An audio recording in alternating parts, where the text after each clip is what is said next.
Rəsmi statistikaya görə ötən il 15164 nəfər xərçəng xəstəliyinə tutulub. Məhz həmin il 9618 nəfər həyatını itirib. Bu isə 2022-ci illə müqayisədə 1312 nəfər çoxdur.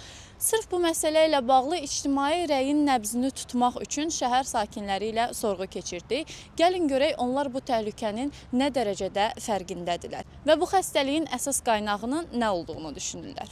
Gündən-günə xərçəng xəstəliyinə tutulanların sayı artmaqda davam eləyir. Əsas da gənc təbəqələrdə biz bunu görürük. Sizcə buna səbəb nədir? Məncə buna səbəblərdən biri yediyimiz qidalar, geni modifikasiya olmuş məhsullar ola bilər.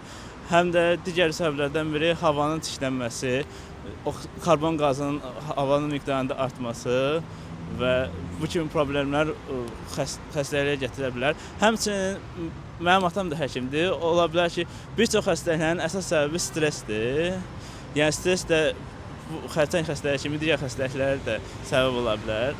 Yəni insanlar gərək öz sağlamlıqlarının qayğısına qalsınlar və hər bir şeyi problem eləməsinlər. Çalışsınlar ki, daha inanclı bir şəkildə yaşayıb sabaha ümidlə baxsınlar. Deyərdim ki, ancaq əsəbdən, stressdən, əlaqəsiz cavanlarımız yediyi qidalardan, telefonlardan, şüalardan buna görədir.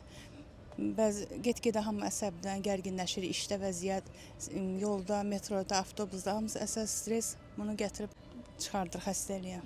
Çox sağ olun. Yəni əsas səbəblərdən biri məncə qəbul etdiyimiz qidalar daha necə deyim, tərəvəz, meyvə ən azından həftədə yəni 3 dəfə, 4 dəfə bu tip sağlam qidalana biləcəyimiz fast fooddan uzaq qalsaq, yəni məncə bizim sağlamlığımız üçün faydalı olar. Telefona çox baxmaq, çünki bu özü şüadır və bizim gözümüzə daha çox mənfi təsir göstərir. Bundan əlavə olaraq da həm ailə daxilində yanan münaqişələr və yaxud da ki, iş daxilində olan stres, əsəb, narahatçılıq da bu xəstəliyin yaranmasına belə də gətirib çıxaran səbəblər kimi misal göstərmək olar.